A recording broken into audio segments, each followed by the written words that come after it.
Bismillahirrahmanirrahim. Hamdan wa syukurillah, asyhadu an la ilaha illallah wahdahu la syarikalah wa asyhadu anna Muhammadan abduhu wa rasuluh. Baik, pada kesempatan hari ini saya akan melanjutkan pembahasan dari buku Sejarah Islam yang Hilang ya, pada bab yang ke-6, yaitu yang berjudul Pergolakan. Setelah 300 tahun pertama sejarah Islam, umat muslim pasti telah yakin bahwa kemenangan puncak Islam di dunia sudah dekat. Pada masa itu, Islam menyebar dengan cepat di seluruh Timur Tengah, Afrika Utara, dan Persia. Pasukan Islam mengutuk pintu Perancis dan India. Saat ekspansi militer berhenti, dimulailah ekspansi intelektual dan ilmu pengetahuan hingga batas-batas baru yang belum pernah dilihat. Bahkan secara ekonomi, Islam dipimpin dunia ketika Baghdad menjadi pusat kekuatan politik dan ekonomi dengan bank yang memiliki banyak cabang sampai Tiongkok. Tampak jelas bahwa sepertinya Islam ditakdirkan menyebar ke setiap sudut bumi melalui pasukan, buku, dan uang. Akan tetapi, takdir itu tak terjadi. 900 Masehi menandai awal pergolakan beberapa ratus tahun bagi dunia Islam, yang takkan berakhir hingga masa keemasan kerajaan Ottoman pada 1500-an. Dari abad ke-10 hingga ke-13, dunia Islam hampir selalu mendapat serangan Syiah belas. Pasukan salib Eropa, gerombolan Mongol silih berganti melakukan teror di tanah Islam. Ini menyebabkan sebagian orang pada 1200-an percaya bahwa akhir zaman sudah dekat, bukan karena kejayaan Islam, melainkan karena kehancurannya. Ismailiyah. Sejak awal pertemuan, Syiah mendasarkan diri pada gagasan sebagai alternatif bahwa kekhalifahan Sunni arus utama. Mereka berpendapat kepemimpinan dunia Islam milik para imam yang memiliki hubungan khusus dengan Tuhan, bukan orang awam yang kebetulan berasal dari Bani Umayyah atau Abbasiyah. Saat Syiah sendiri terpecah dalam banyak sekte, berbagai gagasan tentu cara mengembalikan imamah pun berkembang.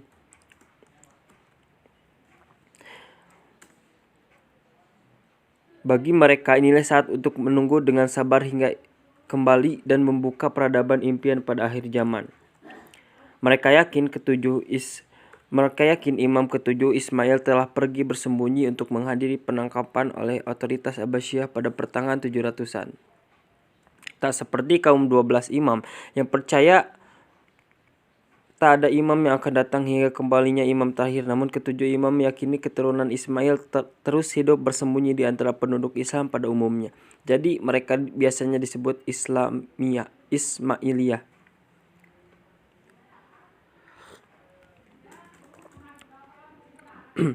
Kebenaran tentang kehidupan Ismail, bahkan ia benar ada atau tidak, sangat kabur dalam sejarah dan mitologi. Yang jelas setelah dia menghilang, para pendakwah mulai berpergian ke seluruh Timur Tengah dan Afrika Utara serta berusaha membangun dukungan Imamah Ismaili. Benda Persia yang telah memperkuat ilmu melalui jaringan pendukung rahasia melakukan segala hal untuk membasmi ancaman yang disebarkan kaum Ismaili. Utusan Ismailiyah menyebar ke seluruh kota besar di dunia Islam dan sepertinya berhasil mengumpulkan dukungan yang bukan berbasis gagasan revolusioner, melainkan rasa tidak puas yang mungkin dimiliki terhadap otoritas Abbasiyah.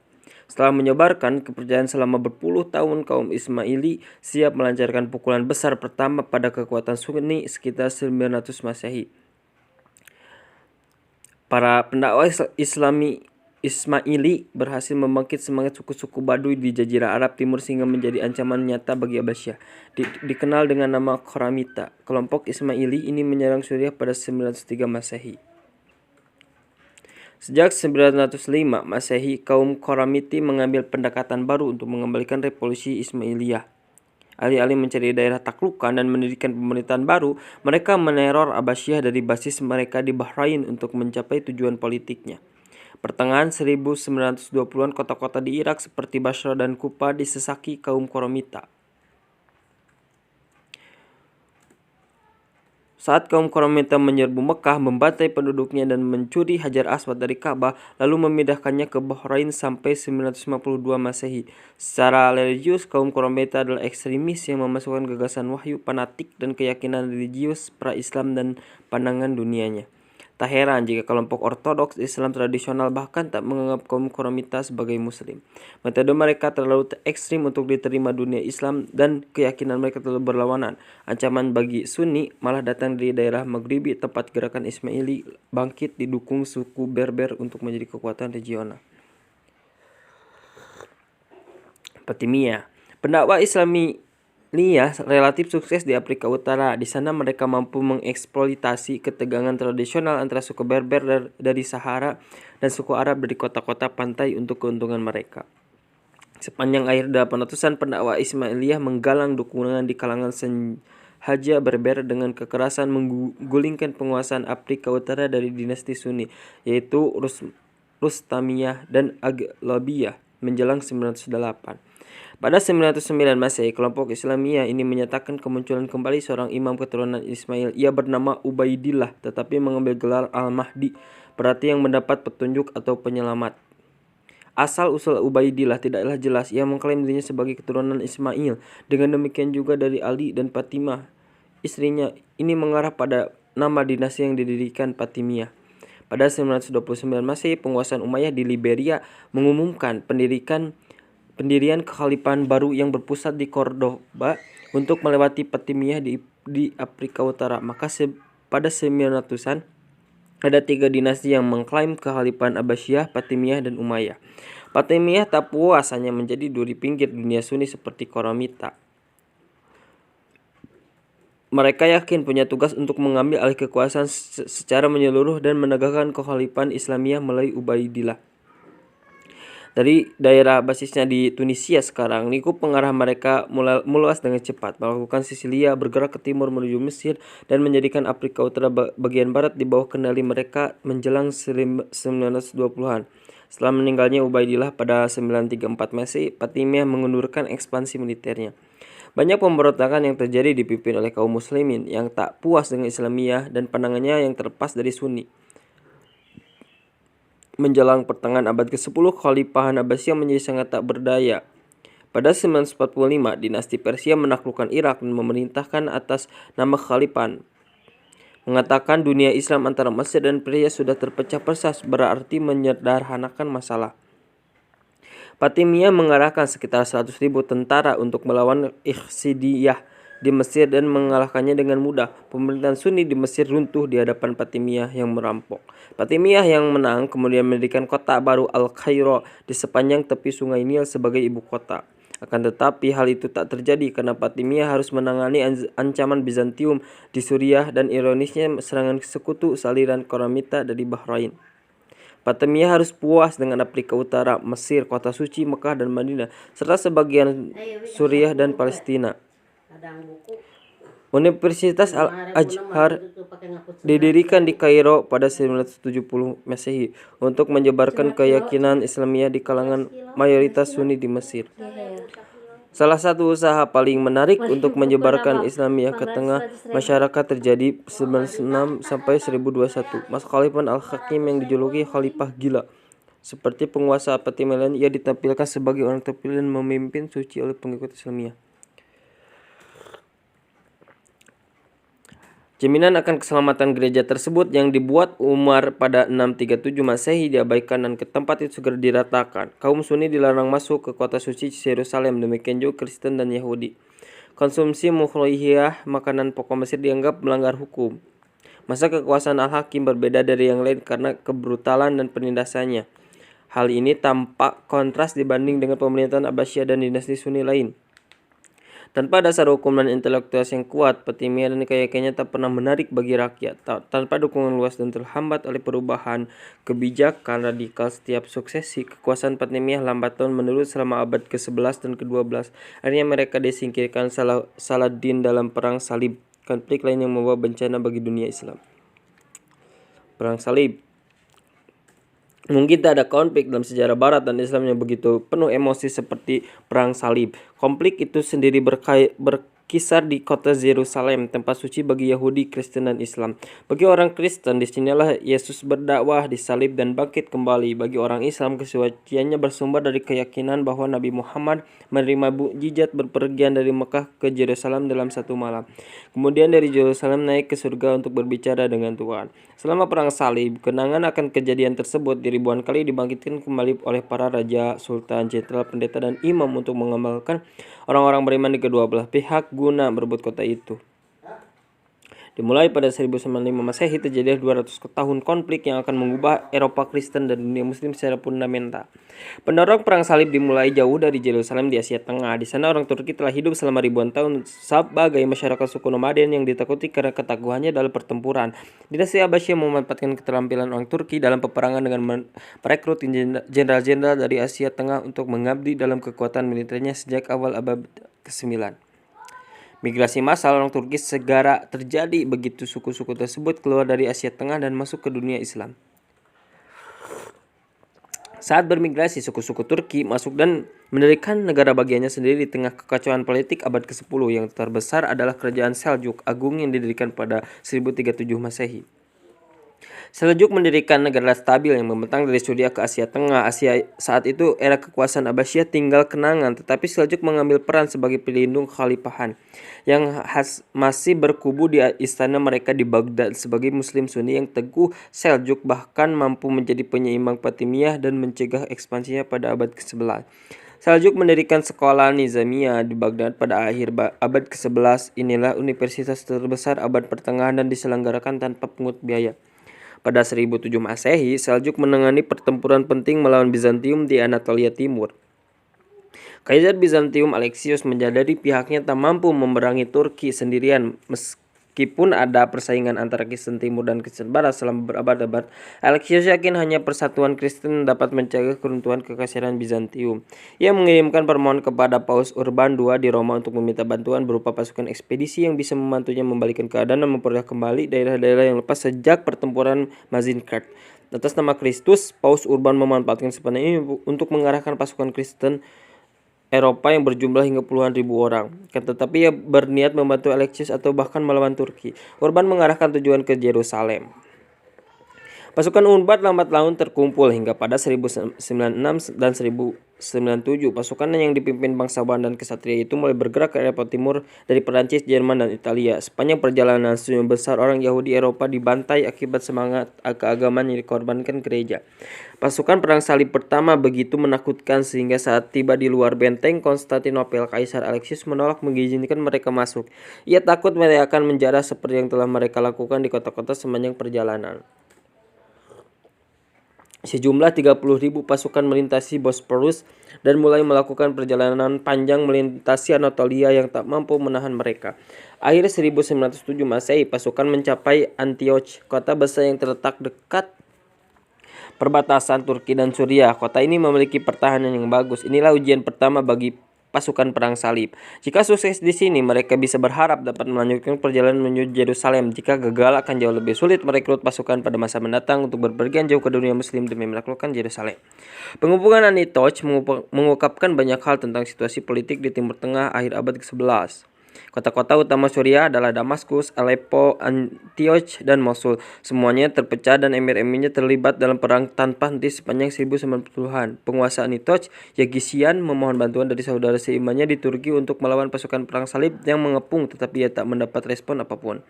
Mungkin emir-emir lain senang melihat saingannya diserang sebab kematian lawannya itu akan membuat kekuatan pengaruh mereka meningkat. Jadilah Antioch tak mendapat bantuan dari kota-kota Islam sekitarnya. Selain itu, seorang pembuat senjata yang bertanggung jawab terhadap pertahanan salah satu benteng kota akhirnya mengizinkan pasukan perang salib masuk karena ia memiliki masalah pribadi dengan sang emir. Begitu pasukan perang salib merebut kota, seluruh penduduk dibunuh. Pembantaian Antioch dan kota-kota lain sepanjang jalan ke Yerusalem menghadirkan teror bagi wilayah sekitarnya. Para emir muslim berusaha keras menghadiri konflik dengan pasukan perang salib. Begitu mereka paham targetnya adalah Yerusalem, banyak yang memutuskan untuk memberi makan dan senjata serta membantu mengamankan perjalanan daripada memulai mereka. Menjelang musim panas 1099, akhirnya pasukan perang salib mencapai benteng luar Yerusalem. Yerusalem pada dalam posisi tak bisa mempertahankan diri. Sejak bertahun-tahun lalu, kota ini bergantian berada di bawah kekuasaan Fatimiyah dan Seljuk. Pertahanannya kacau balau. Selain itu, Fatimiyah terlambat menjadi ancaman pasukan perang salib terhadap Yerusalem dan hanya ada sedikit garnison di kota yang pasti tak cukup untuk menghadapi kepungan puluhan ribu tentara. Fatimiyah memobilisasi pasukan di Mesir untuk mempertahankan Yerusalem, tetapi saat mereka mencapai Palestina, sudah terlambat. Pada 15 Juli 1099, setelah seminggu pengepungan, pasukan perang salib berhasil masuk ke kota dan merebutnya dari pasukan Islam. Untuk kali pertama sejak Umar tiba di kota ini pada 462 tahun, sebelumnya Yerusalem berada di bawah kendali Kristen. Di kuil dan serambi Sulaiman Masjid Al-Aqsa, orang naik kuda dengan dada setinggi lutut hingga mencapai tali kekangnya. Raymond di Aglus, tentara perang salib, tentara penaklukan Yerusalem pada 1099.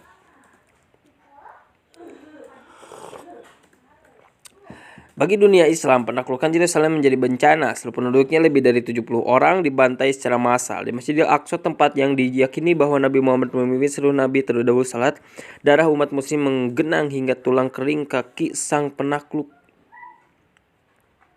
Masjid dan sinagoge di seluruh kota dihancurkan. Bahkan orang Kristen pun menderita saat pasukan perang salib mencari mereka untuk memaksakan Kristen Persia Katolik, alih-alih Kristen Yunani tradisional, Georgian, Armenia, dan gereja lain di kota itu.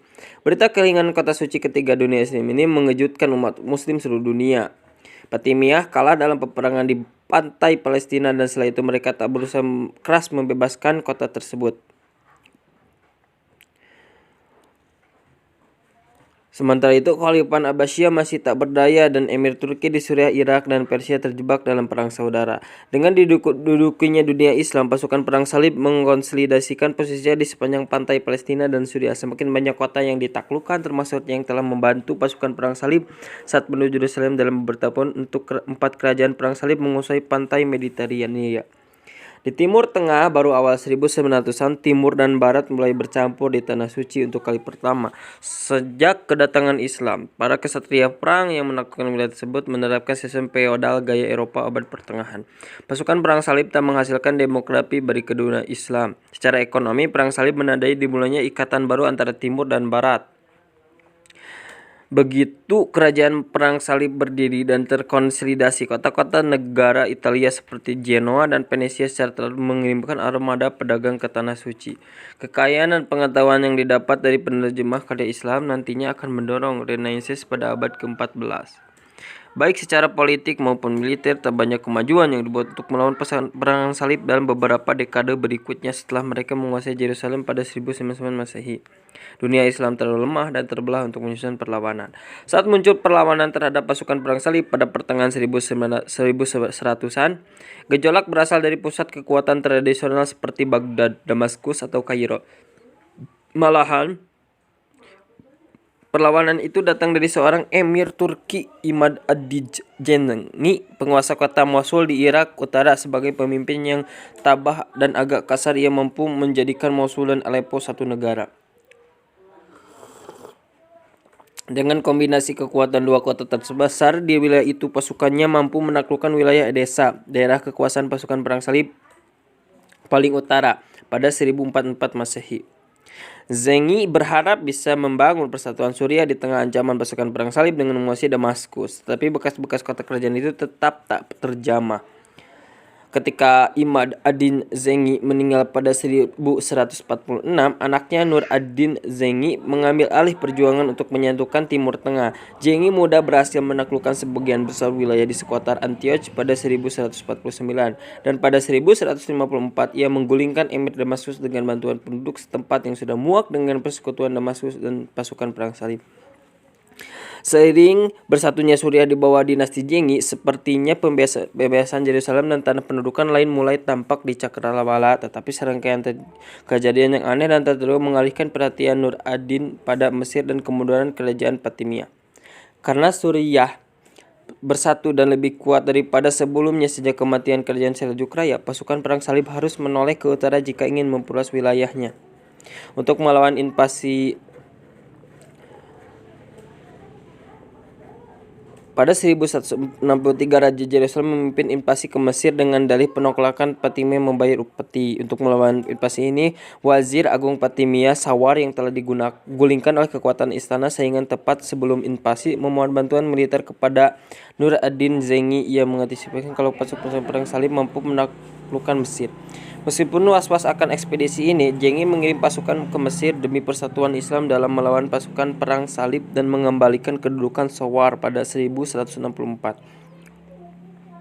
Setelah mengalahkan pasukan perang salib, Sawar kembali menjadi wazir agung. Sepertinya aliansi antara Syiah Mesir dan Sunni Suriah akan segera menghancurkan kerajaan Yerusalem dari dua sisi. Tetapi begitu Sawar berkuasa kembali, ia berubah haluan. Ia mendatangi aliansi dengan pasukan perang salib yang baru saja diperangi untuk mengeluarkan pasukan Zengi dari Mesir. Pasukan Zengi terpaksa mundur ke Suriah dan kekuatan gabungan Fatimiyah perang salib pun menguasai Mesir. 4 tahun kemudian, pasukan perang salib kemudian menginvasi Mesir dan berharap bisa mencaploknya. Sekali lagi Nur ad-Din dimintai bantuan demi persatuan Sunni Syiah untuk melindungi Mesir, dan sekali lagi pasukan Zengi tiba di tepian Sungai Nil. Tetapi kali ini pasukan Zengi takkan dikhianati Sawar lagi. Ekspedisi militer Zengi berhasil mengalahkan pasukan perang salib dan Sawar dieksekusi karena pengkhianatannya. Karena Fatimiyah sendiri tak dihapuskan secara resmi walaupun sudah berada di bawah kekuasaan Raja Zengi. Jenderal tertinggi Zengi, Sihruh, ditunjuk sebagai wazir pengganti Sawar. Tetapi setelah 2 bulan menjadi wazir, Sihruh meninggal karena sakit usus. Kendali atas Mesir pun jatuh kepada keponakannya, anak muda bernama Yusuf, yang dalam sejarah dikenal sebagai Saladin. Pembebasan Yerusalem.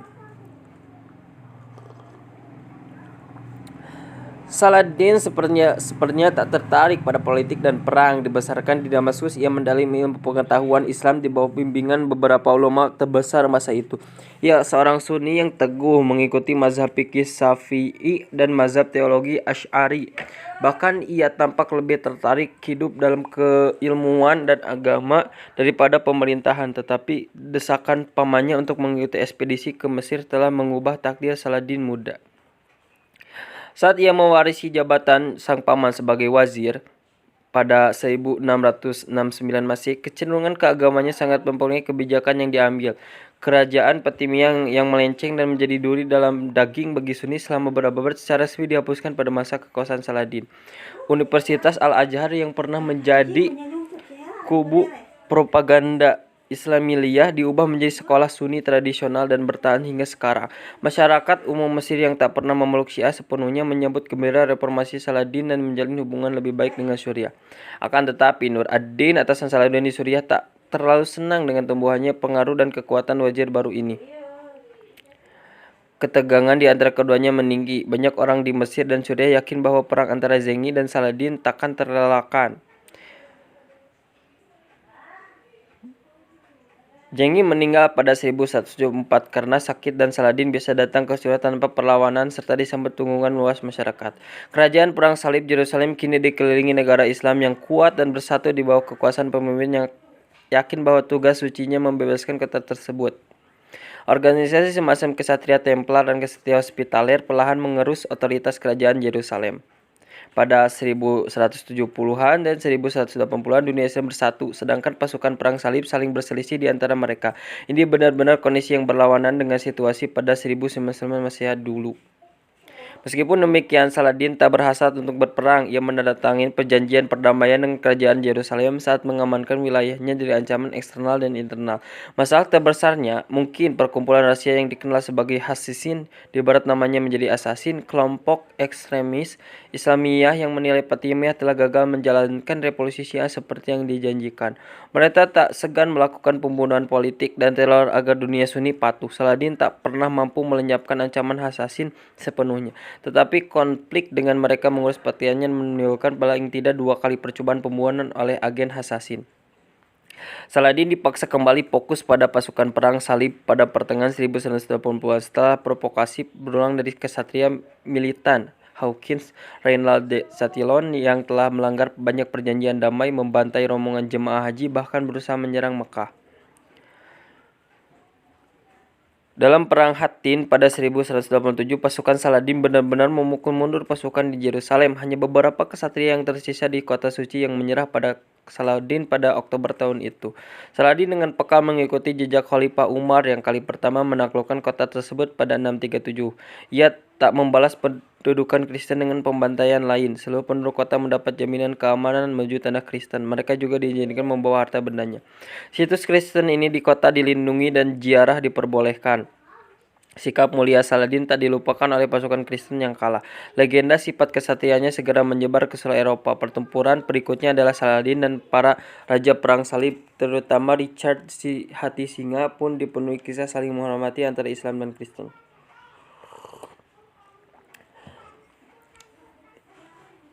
Daerah kekuasaan Saladin berkembang menjadi dinasti Ayyubiyah setelah ia meninggal. Keturunannya terus memimpin Suriah dan Mesir selama beberapa dekade, bahkan saat lebih banyak pasukan perang salib mendarat di pantai mencoba mendapatkan Yerusalem kembali. Perang salib berlangsung lebih dari 100 tahun setelah pembebasan Yerusalem, tetapi tak pernah menjadi ancaman utama bagi dunia Islam atau kendalinya atas tanah suci.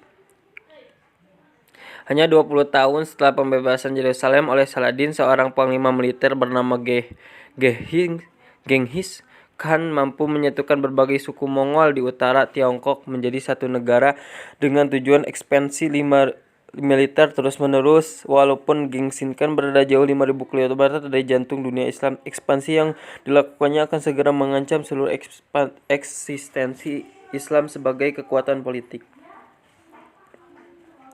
Bangsa Mongol. Ironisnya, invasi Mongol terjadi saat dunia Islam sepertinya sedang bangkit kembali. Fatimiyah tak ada lagi, dan revolusi Syiah radikal hanya terjadi di kantong-kantong kecil wilayah Persia dan Suriah.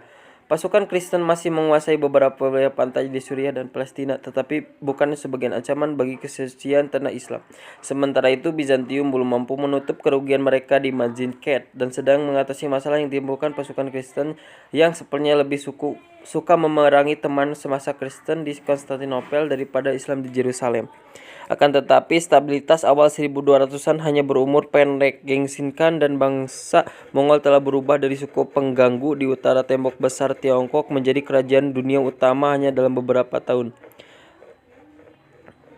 Perhatian Genghis Khan lalu beralih ke barat, tempat Karakitan Khatanate di Asia Tengah menghalangi dominasi Mongol. Ledakan tiba-tiba Mongol pada 1200-an menjadi salah satu contoh ekspansi militer yang luar biasa dalam sejarah. Bangsa Mongol adalah nomaden penunggang kuda yang bahkan tak menguasai pertanian, tetapi mampu membangun kerajaan dunia yang membentang dari Eropa Tengah ke Korea dan perbatasan India. Keahlian menunggang kuda dan hidup nomaden inilah yang membuat mereka mampu melakukan penaklukan seperti itu. Nyatanya bangsa Mongol memang hidup di atas kuda sehingga jarak yang jauh dan daratan dengan medan berat yang menghalangi pasukan konvensional tak menyulitkan mereka. Saat Mongol sampai di kota musuh, Garsiun yang bertahan diberi 3 pilihan. Pertama, menghindari pertempuran, menyerah pada Mongol dan bergabung dengan pasukan Mongol dalam operasi penaklukan lanjutan. Opsi kedua, perlawanan. Jika kota itu melawan Mongol dan kalah, seperti kota, seluruh pasukan akan dibunuh dan kota dirampas. Pilihan ketiga melibatkan perlawanan massal terhadap Mongol oleh pasukan dan orang sipil yang dipersenjatai. Jika ini terjadi, Mongol berjanji akan membunuh setiap orang di dalam kota. Takdir yang dihadapi banyak kota kecil dan kota di Asia. Dengan taktik seperti itu, tak mengejutkan bahwa Mongol seperti bola salju yang bergelinding menembus Asia, menciptakan kekaisaran terbesar di dunia. Kisah kekejaman Mongol menjalari Asia Tengah lebih cepat daripada kedatangan gerombolan prajuritnya. Dari Irak hingga Tiongkok, mereka yang berada di jalur ekspansi Mongol memilih tunduk daripada menghadapi kemurkaan Sang Khan. Negara Islam yang berbatasan dengan kekaisaran Mongol adalah Kerajaan Khwarizmian.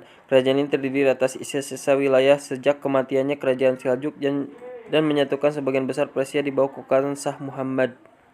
Luhurnya orang Turki tetapi dibesarkan dalam budaya istana Persia. Selama masa kekuasaannya, sejak pertengahan abad ke-10, Khalifah Abbasiyah yang sudah tak berdaya mulai lebih banyak menggunakan otoritas langsung. Khalifah Al-Nasir adalah orang Abbasiyah pertama yang memimpin pasukan keluar dari Baghdad abad itu. Ia mengkodalisasikan sebagian besar Irak dan Persia di bawah kekuasaannya. Shah Muhammad tak bersedia menerima Khalifah dengan tangan terbuka karena ia sendiri sedang mengembangkan pengaruhnya di seluruh dunia Islam. Secara alami timbul konflik antara Khalifah Negeri Baru dan Kerajaan Khwarizmian pimpinan Muhammad. Akan tetapi, Khwarizmian memilih melawan Mongol. Saat masuk ke daerah Khwarizmian, pedagang dari kekaisaran Mongol dihukum mati karena dianggap mata-mata. Tak perlu dijelaskan, Genghis Khan marah dengan perkembangan ini, terutama karena ia sepertinya ingin memiliki hubungan damai dengan negara Islam itu. Ia pun bersumpah membalas dendam. Pada tahun berikutnya, untuk kali pertama pasukan Mongol tiba di tanah Islam. Kedatangan ia mengawali periode penghancuran kebudayaan Islam di Persia, Irak, dan Suriah. Pasukan Mongol mengkombinasikan kemampuan perang yang superior dengan mesin pengepung yang dibawa dari Tiongkok untuk menaklukkan kota utama di Persia Timur, Bukhara. Kota yang selalu dikaitkan dengan riwayat hadis besar Al-Bukhari dihancurkan tak bersisa. Kota tua Balbakh mengalami nasib yang sama, ribuan naskah dibuang ke Sungai Oxus. Serangan Mongol tak ambil pusing dengan buku-buku atau capaian akademis peradaban Islam. Mereka prajurit nomaden dan satu-satunya urusan mereka adalah menaklukkan serta menjarah. Saat mereka masuk ke Iran dan Afghanistan sekarang, sebagian pusat kota utama juga dihancurkan. Sejarawan Muslim masa tersebut mengklaim Mongol membantai 1,7 juta orang di Nishapur dan 2 juta di Herat. Angka ini mungkin tidak akurat, tetapi yang jelas Mongol menciptakan kematian dan melakukan perusakan kemanapun pergi. Peradaban Islam yang telah dibangun 600 tahun dihapuskan hanya dalam beberapa minggu. Kerajaan Khawarizman hancur total menjelang 1222 Masehi setelah konflik yang singkat. Tetapi sangat merusak. Genghis Khan memilih tak meneruskan masuk ke jantung dunia Islam. Ia kembali ke Mongolia dan meninggal pada 1225. Setelah kematian Genghis Khan, dunia Islam mengalami masa penundaan serangan Mongol. Khan yang baru Ogedai anak Genghis memilih fokus untuk melintasi pegunungan Ural dan menaklukkan Eropa. Seperti biasa, Mongol melakukannya dengan cara efisien. Pada 1237 Masehi, pasukan Mongol melintasi Rusia sekarang ini, lalu masuk ke Hungaria dan Jerman. Monarki Kristen di seluruh Eropa ketakutan dengan kemungkinan ancaman Mongol menjarah tanah mereka seperti halnya di wilayah Khawarizmian. Tetapi serupa serangan ke dunia Islam yang tiba-tiba berhenti, Mongol meninggalkan Eropa pada 1241 Masehi saat Ogedai meninggal. Pada satu titik, Eropa Kristen masih terpesona dengan gagasan perang salib ke Tanah Suci dan menaklukkan Yerusalem. Tetapi dinasti Ayyubiyah masih memiliki kekuatan dan kemampuan yang dibutuhkan untuk menahan serangan ke kota suci. Beruntunglah mereka persekutuan dengan Mongol terbuka saat seorang Kristen Nestorian perlahan naik jabatan lebih tinggi di kerajaan Mongol, terutama sejak banyak keturunan Genghis menikahi perempuan Kristen. Setelah beberapa kali duta besar dikirim monarki Eropa untuk meminta invasi ke tanah Islam, akhirnya Mongol memobilisasi pasukan dengan tujuan melenyapkan total kekuatan politik Islam pada 1205 Masehi. Hari akhir benar-benar terjadi di Baghdad. Keluarga Nabi ditangkap dan rumah pengetahuan dibatasi, dan siapa menurutmu setelah matinya mereka yang akan mengisi kota-kota ini? Ismail bin Abil Yus, penyair kontemporer. Pemimpin pasukan Mongol ini bernama Hulagu, yang sudut pandangannya terhadap Islam sangat jelas dipengaruhi oleh penasihat Kristen dan Buddha.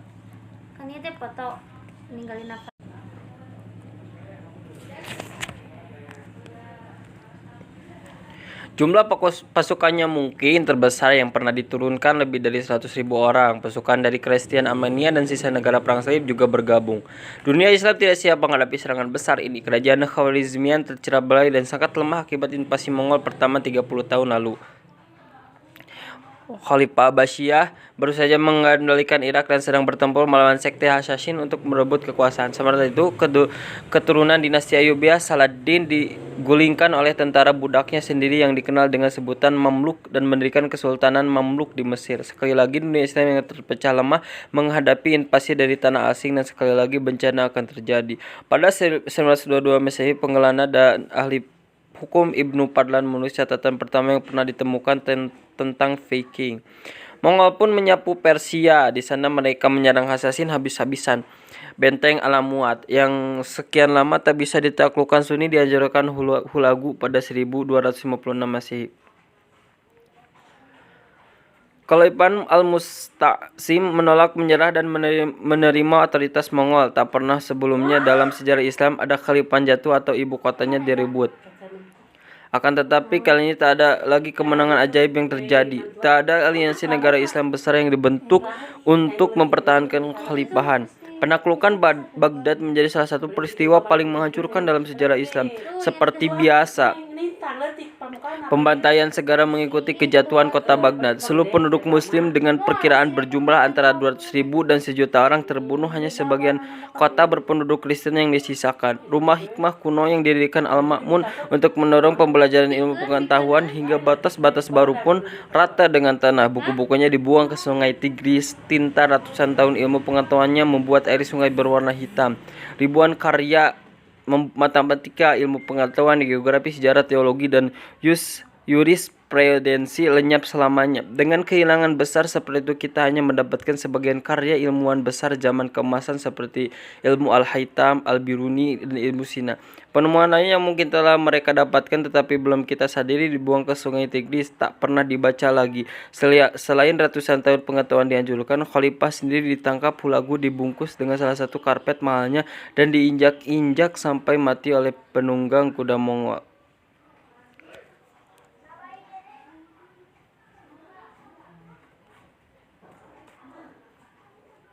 Kekhalifahan Abbasiyah akan musnah seandainya tak ada anggota keluarganya yang dilantik menjadi khalifah di Mesir.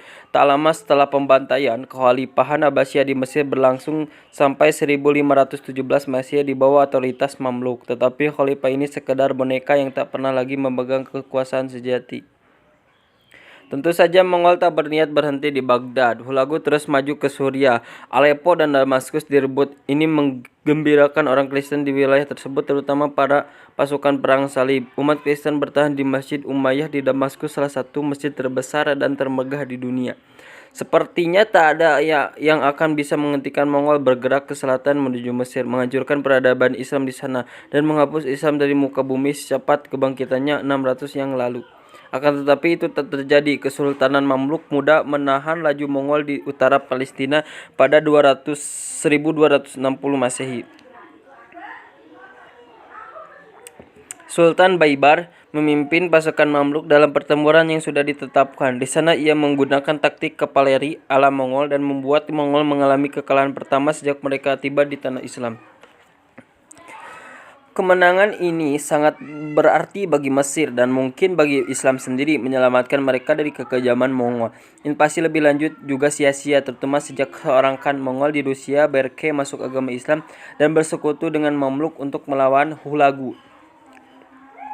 Perang saudara Mongol antara Berke yang Islam dan Hulagu yang pagan memberikan penangguhan sementara bagi dunia Islam.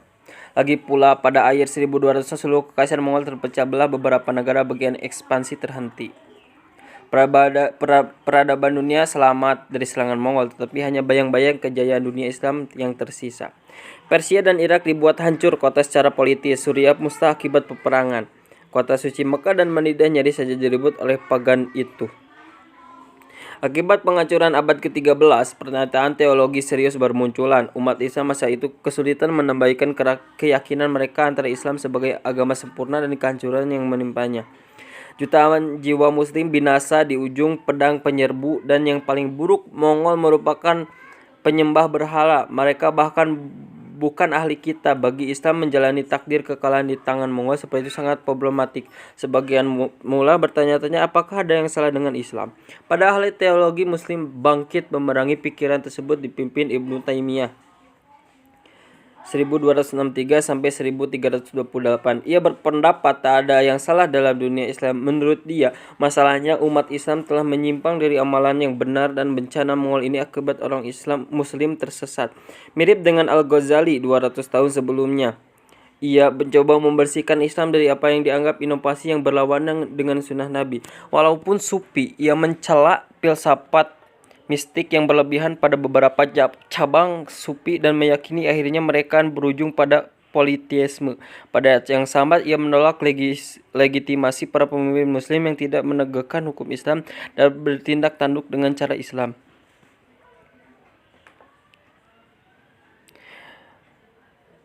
Ini membawanya pada konflik tak terelakkan dengan penguasaan Mamluk dan Mongol, sekaligus membuat dia berkali-kali ditahan dan akhirnya meninggal di benteng kota Damaskus.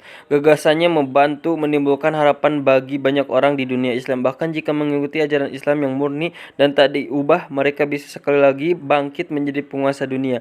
Peradaban Islam bahkan akan mengalami kelahiran kembali, tetapi tidak di tanah Islam antara Sungai Nil dan Oxus. Malahan kelahiran kembali dimulai di perbatasan barat laut dunia Islam, tempat masyarakat pejuang nomaden Turki bentrok dengan kekaisaran Bizantium yang mapan dan urban. Alhamdulillah, bab 6